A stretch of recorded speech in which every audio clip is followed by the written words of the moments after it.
So we put a lot of stuff on the table. We're anxious to hear from you, from all of you. Thank you to my three remarkable guests. And Jigar, I've already committed the first question. Do we have the mic, everybody? Do we have where?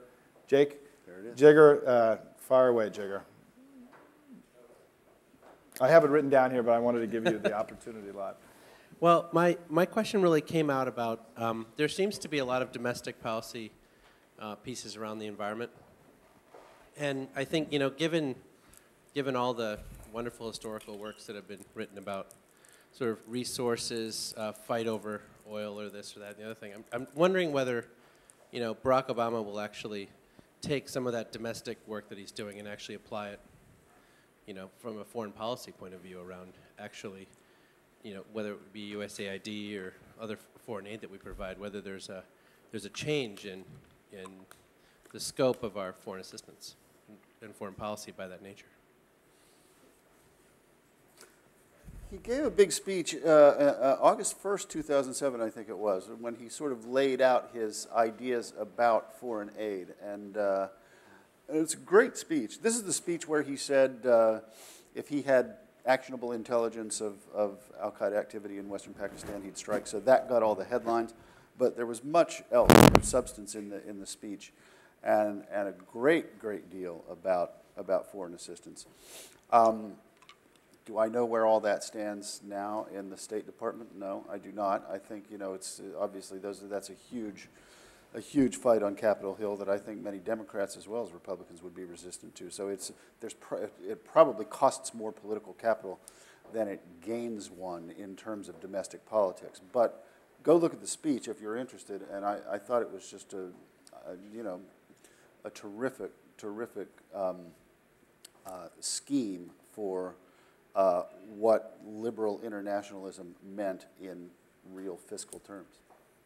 I mean, I think it's one of those cases where I think Simon is right to extrapolate from the evolution of the United States as a racially diverse country into our approach to foreign policy. I mean, it's not that Obama made these things happen, but it is kind of what we say it is to be an American has a lot to do with the face we present to the rest of the world. And along with the political project, he got that from way back. Now there are these institutions where, in many ways, some of the foreign aid, there was more happening and some interesting things happening on foreign assistance and development aid under Bush with the Millennium Goals than in many other areas, but they all got tainted with foreign policy projects. So the people with the Bush doctrine stuff.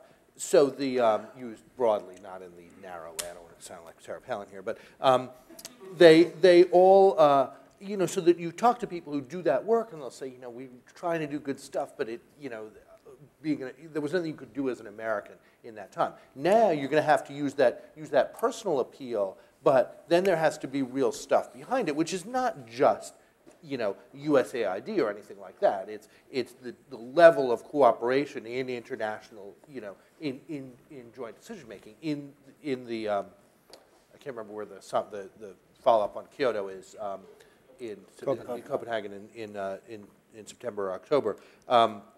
It's the willingness to really commit to those things and then take the political risk of, yes, coming back and saying there are decisions that we are going to make as a country because they were made in an international forum, because they were made jointly. That's the real test. And there's only so long that town meetings and being nice and respectful will there's only so far that will take you before you're really going to have to take that chance, which is an interesting one. I want to just, if I can go back for a second and respond to some of the things that Simon said about race. To me, and talking about conservatism, it's been very interesting to read all the obituaries of Jack Kemp. And my first reaction to those, having been around Jack Kemp a little bit, my first reaction was like, come on, this is too much. The guy was incredibly inarticulate. He was totally unable to actually pull anything off. But more and more, it's like, and I was going to write something like that, but then you realize, no, that actually, for all that, it was the path not taken for the right. And it's Right. I mean, it will be an interesting historical question why that path was not taken. Because it was easy to see, I mean, there's a lot of African Americans and there's a lot of Hispanics who are inherently conservative in many ways, socially and economically. It was easy to see the possibility of building a multiracial conservative coalition in this country that would have absolutely ruled the South. I mean, you didn't need to get 50% of the African American vote in the South. You needed to get 18% rather than 6%, and the whole game's over. You don't have people like Mary Landrieu getting elected. Huge changes begin to occur if you put that together. You don't blow up California over immigration, and yet that path was not taken. And was it just that they were too dumb to see it? Was it because the price of doing that outreach would have cost you too much over here on the white side? I don't know. But that choice, the choice to not take the path that Jack Kemp offered them, and that, little quiet voices like, Ross Douthat, Governor Pawlenty in Minnesota are sort of trying to wave and say, the path is probably closed now, but the choice not to take that path was probably the most consequential political decision of the last 40 years. Just as we've ticked off the great leader's qualities, one quality we haven't spoken about and that relates to your question is simply his rhetorical capabilities and a mind that's able to accommodate a lot of big ideas in it that are not, on some level and in a less sophisticated mind would seem to probably contradict one another, but he's able to kind of make them fit and then articulate them in a way that sounds coherent. So in terms of foreign policy, he hasn't, I think he's very pragmatic, and I think that there are a lot of realist strains in the way that he talks about the world, but it's not valueless realism, and it's not pure Scowcraftian brand of it, even though he seems to talk to Scowcroft or people in his administration seem to talk to Scowcroft and like him a lot. I mean, I think when it comes to complicated questions about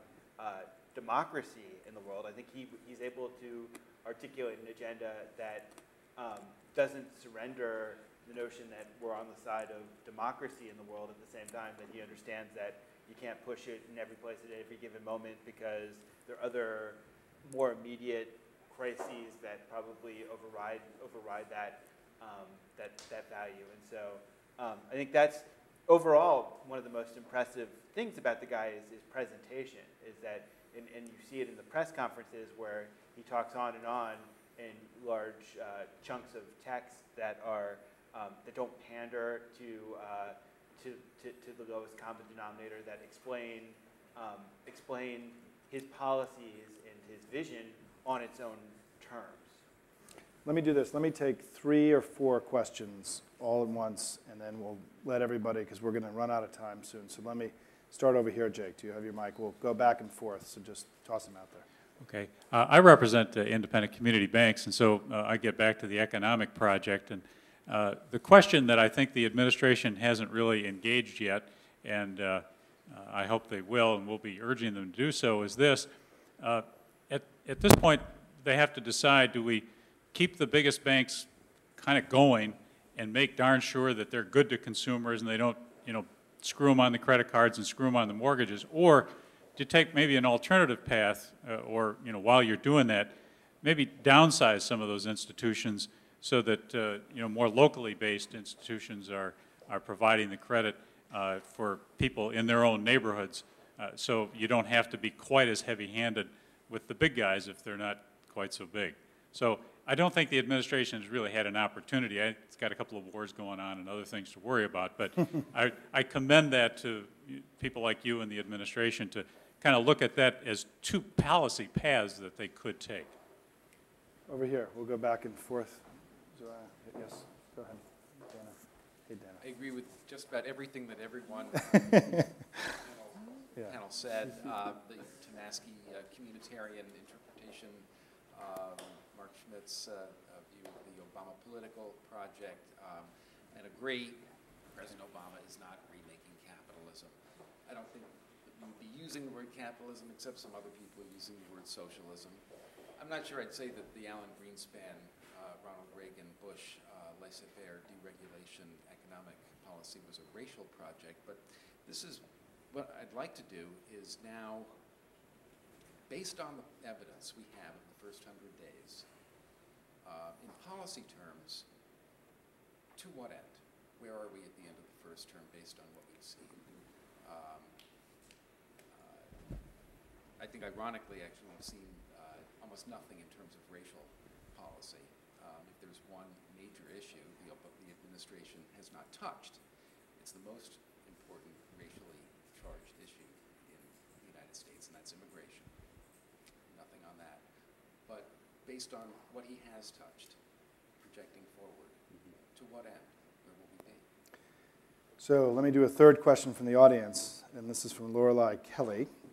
I've been working in progressive politics for my entire adult life, and I'm hoping that President Obama will help the left move from its comfort zone of opposition into productively developing a governing agenda. I'm presently working with Congress and with many activist organizations and find that we continue to struggle with understanding that being effective and virtuous are not contradictions. This seems to me to be key to an identity crisis on the left and the lack of a canon of principles that help us consistently frame political arguments and come to terms with trade-offs required by leadership. My current dilemma is with the new Afghanistan-Pakistan policy, where many activist organizations are tending to transfer the same framework and set of concerns from Iraq to Afghanistan and Pakistan. While they're not completely inaccurate, this is not a helpful way to start out of the gate on national security leadership. Do you think, here's the question, do you think that President Obama will help us overcome these sort of ideological dilemmas? And let me go to one more in the room, if anybody else we've got. If we can go back here. Jake, do you want to go back?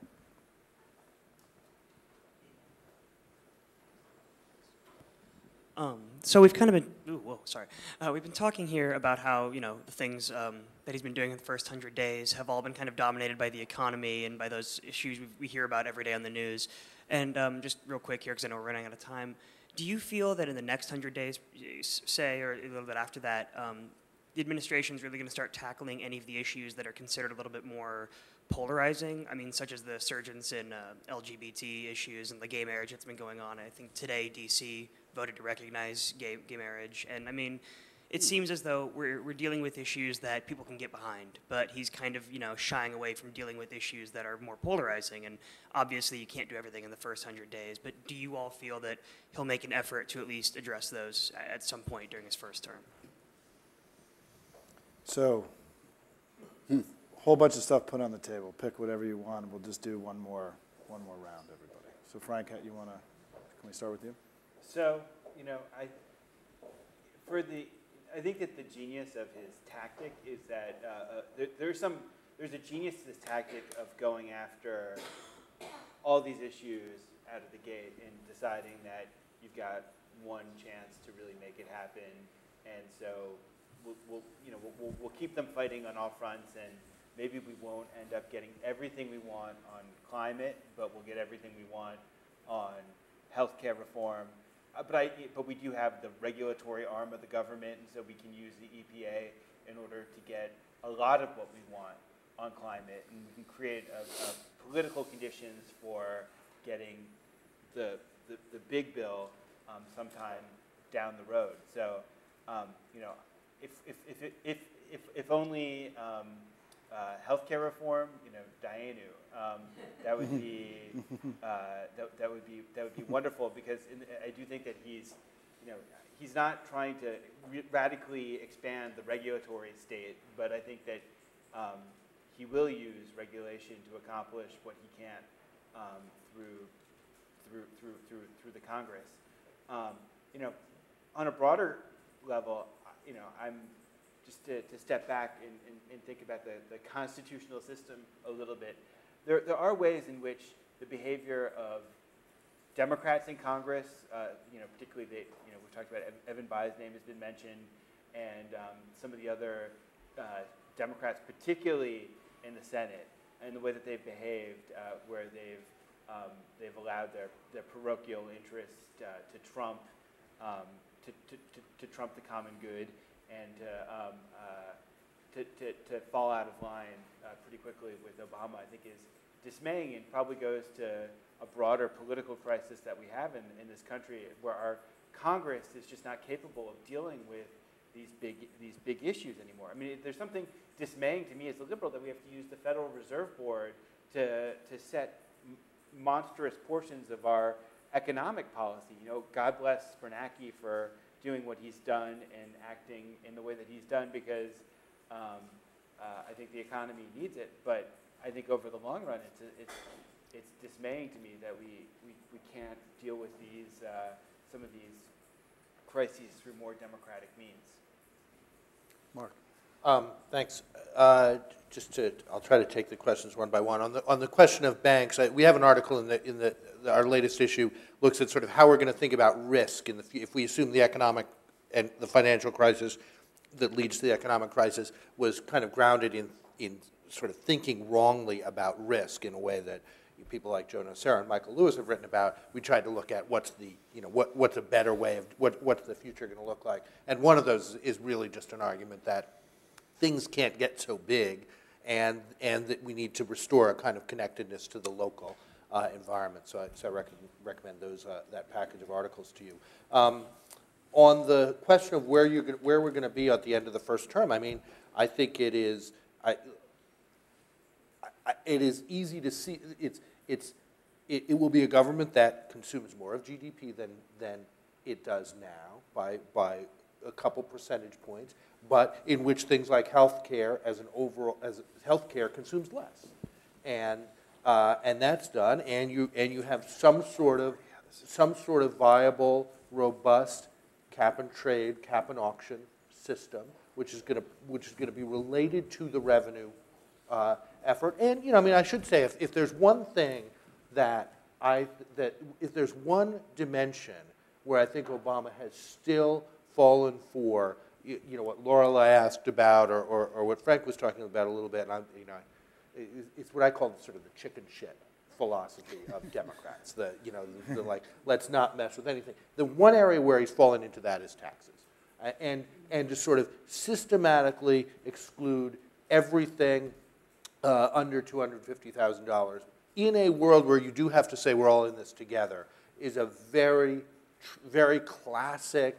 This is what they'll tell you, as you know, Dana. This is what everybody on Capitol Hill will say is like, don't get out too far on taxes. At some point, the capacity to get out there on taxes in some form. You've got to admit that what he did yesterday was getting way out. It was getting way out in front on the one comfort zone that people have always had.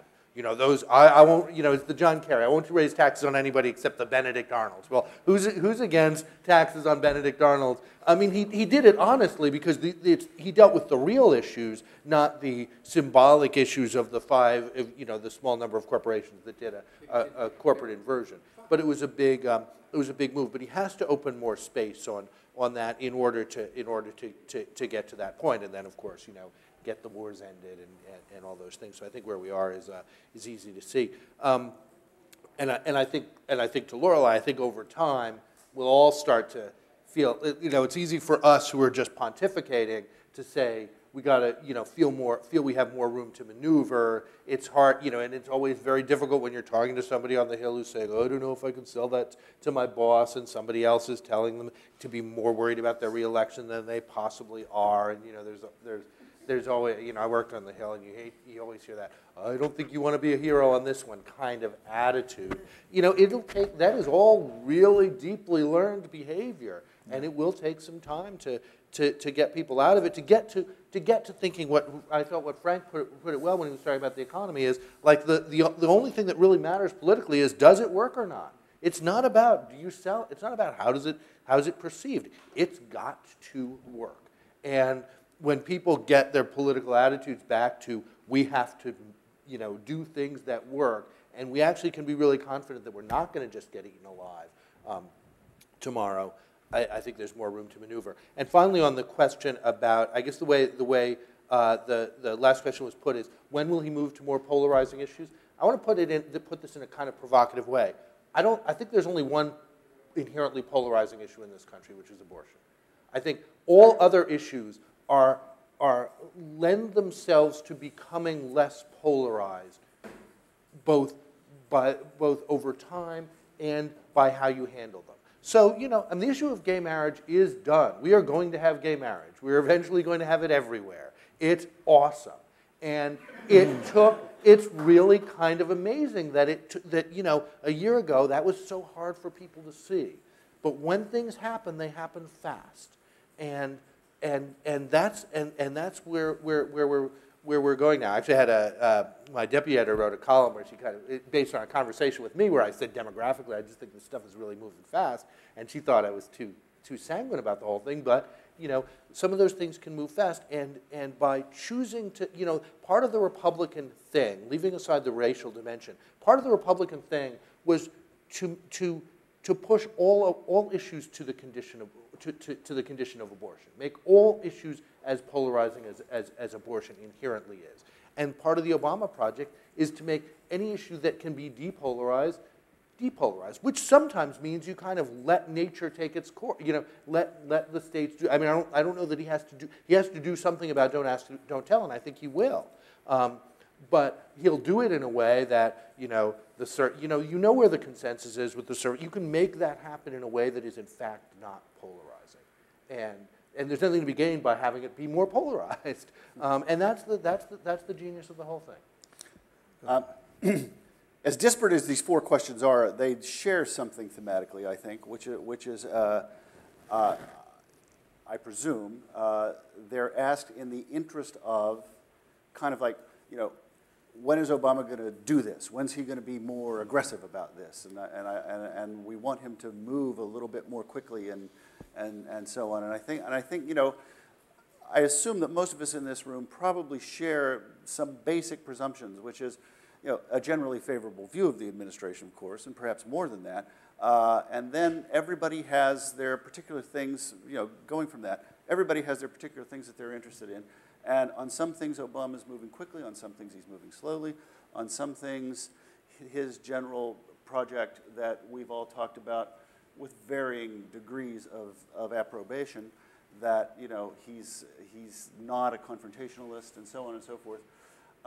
Well, sometimes that won't work. It's worth pointing out that just sometimes that won't work. The outreach, you know, attempt to be bipartisan, attempt to deal in good faith. Sometimes that won't work. You know, Mark made the point that, you know, sometimes things just have to succeed, and like he's going to have to just succeed in Afghanistan and Pakistan to some degree.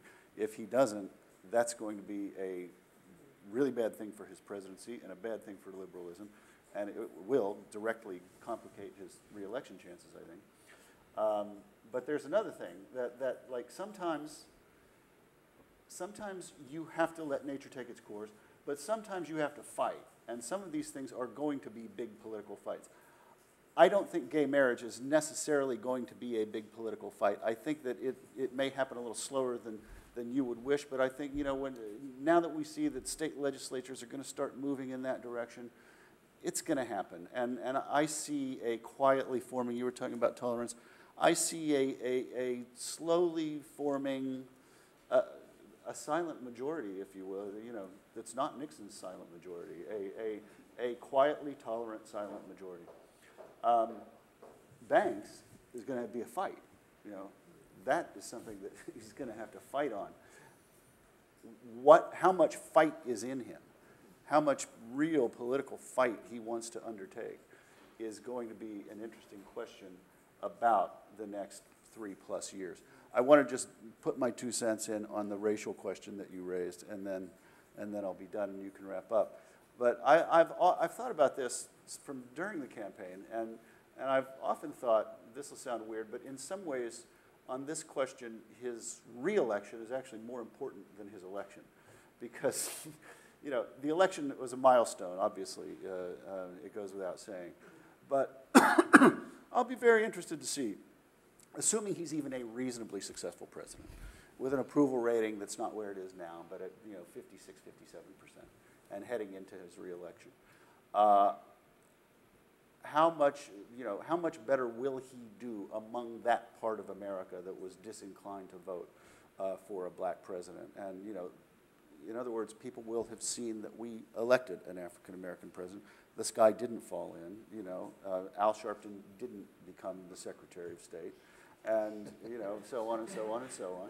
And you know, how much will that change? How much more of that vote will he get? You all may remember the map that you would have seen either in the New York Times or maybe on the Huffington Post of the counties that voted more red in 2008 than they did in 2004. And it wasn't that many counties in the scheme of America's 3,100 counties, but it was this belt from Arkansas and Louisiana up through, I'm sad to say, the lower portion, but not all, of my dear home state, because my home county in West Virginia went for Obama. You know, how much different is that map going to be in 2012? That'll be something to watch. Then the racial political conversation, if things go the way we hope they go, will be largely over in this country in the way we've understood it in our adult lifetimes. And let me just say one quick thing on what something Dana said, is that it is my profound belief that the only way that conservative economics was able, that the wind that it was able to use to carry through American public opinion was because in a time of extraordinary racial polarization, we actually couldn't come to a place of common good. And that there was not a sense that we were actually all in this together. And that if one political party was exploiting racial transformation, racial change, and saying that frankly we're not all the same, that there is a majority and a minority, and that the majority is virtuous and the minority is less than, then it paves the way for right-wing economics, right? Because it allows you to do things like not invest in the common good. It allows you to run down infrastructure. It allows you not to invest in poor schools. It creates the entire logic of modern conservative economics. And you and I are going to disagree on this, is that I think there is no triumph of what we now know as conservative economics without the racial conversation that was, without Goldwater, the Civil Rights Act, the Voting Rights Act, the Immigration Act, and the whole battles in the 1960s, because I think that their arguments were inimical to a sense, a very powerful sense in the United States that we've had, you know, at stages that we actually all are in this together. We all are created equal and everything else. So I think that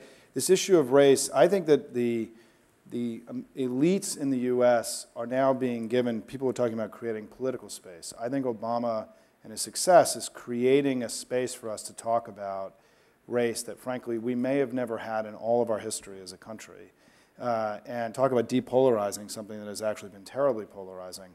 You know, we're in a much more comfortable place, and I do think that where you're going to see the manifestation of this play out is on immigration, and an issue that we have fought, you know, very, very hard on. And what I'm happy to say, to conclude, is that in virtually every poll taken on this issue, and this is an issue that has been polled up the wazoo, right, in the last 3.5 years, you know, an overwhelming majority of the American people are comfortable with the racial transformation I was describing and are ready to let the undocumented immigrants become citizens of the United States. It's between 55 and 70% in every poll taken, except for one poll Stan Greenberg took, which was an anomaly, which created this scare 18 months ago. And I think that, to me, what it shows is that there is this, I think, not so silent majority for tolerance that is coming to accept a different sense of otherness, and that actually we can reconcile our differences, which frankly becomes a prerequisite for success of a democracy, right? I mean, that at the core, what a democracy is about is a belief